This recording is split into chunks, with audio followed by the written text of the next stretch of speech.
Knowing how to invest in commanders and Call of Dragons is one of the most important skills to learn in this game so you can properly utilize the potential of every single commander while maximizing your account's progress. So, in this video, we're going to be discussing which commanders that become suddenly very good at a certain threshold to make your choices and your priority settings easier. What is up, guys? Meower here, back with a brand new Call of Dragons video. So, knowing the correct investment rate for every single commander and when they start to spike to become really good is one of the more important things to learn as you progress throughout your journey in Call of Dragons. So, before we get started, of course, be sure to drop the like, don't forget to subscribe, and let's begin. So, starting off, I always say this, eventually every single commander deserves to be awakened. However, some commanders hit their power spikes sooner than others, making them easier to utilize. So, let's just begin. We're going to be starting off from bottom to top. So, of course, the epics, the first ever epic commander you should awaken should always be Waldir, followed by Atheist, followed by Eliana, Guanwin, and then the rest don't really matter. I would say Alwyn, and then maybe Craig, and then maybe Pan, and then Bakar and Alistair deserve a spot in the trash can. Next up, we'll start with the legendary commanders. Right. So our roster of legendary commanders keeps increasing every season, so it's important to set your goals properly and know when the commander will properly spike in order to fully utilize them and utilize their kit. So starting off at 5111, I believe Bakshi falls under this category. Bakshi's skill first skill has most of his power budget.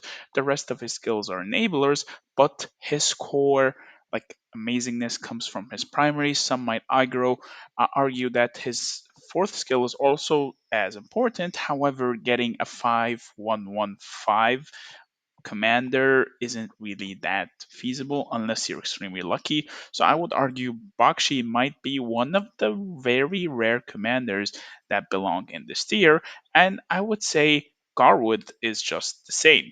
Most of Garwood's skip power budget lies in his rage skill, though as you unlock more and more of his skills and benefit more from him, it becomes good. However, Garwood will fall out of the meta pretty quickly with the introduction and changes to infantry, such as the new infantry skill that gives them damage resistance against range attacks, and of course, rebound that enables them to deal tons of damage.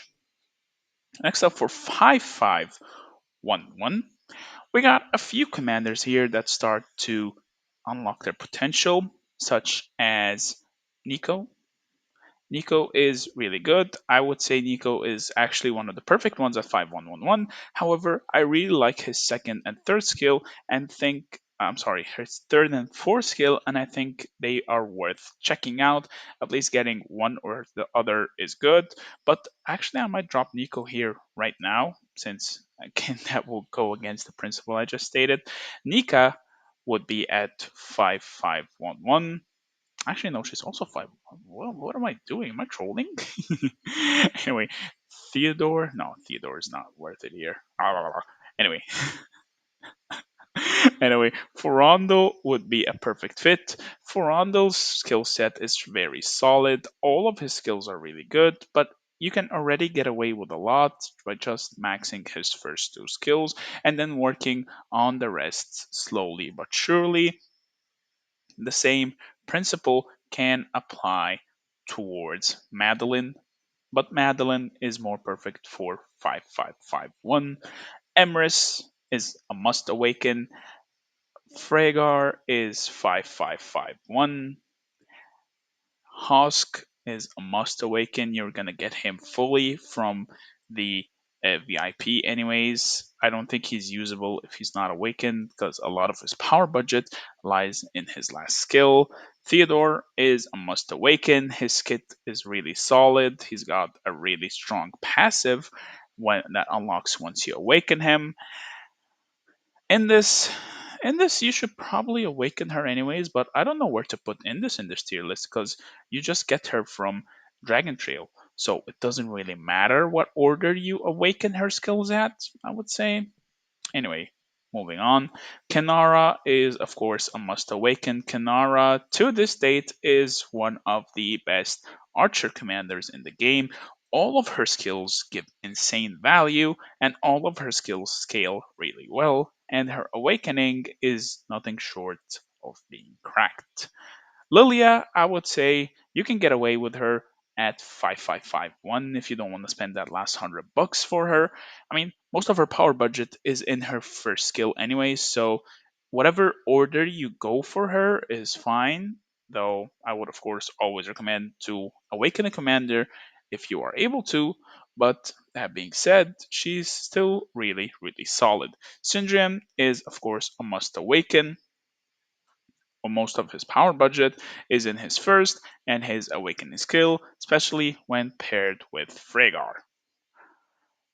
Thea, I would say, is super solid at 5511. She's really good. Most of her kit is really, really, really good.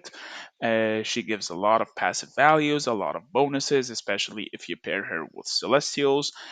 I know I said I would use this video as like at the bottom to top, but I just went completely off. It's whatever. Blah, blah, blah, blah. Okay, don't judge me. Next up, we got our boy Valen.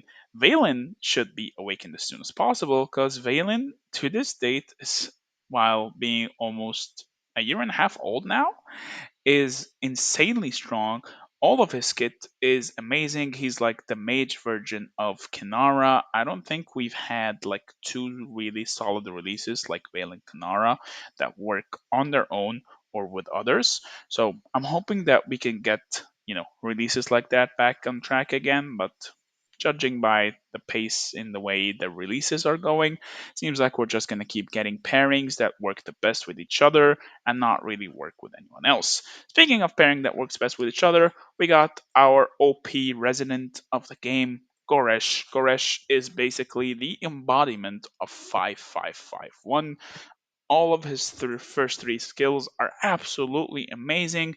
His last skill, unless you're a rally lead or a kraken, is not really worth investing that last 390 heads in.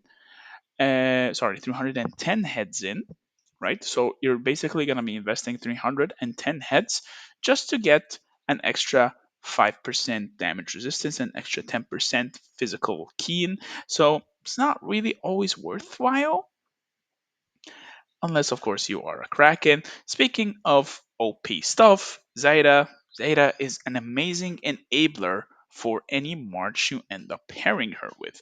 And the reason for that, every single part of her kit gives insane value and gives marksmen everything they need.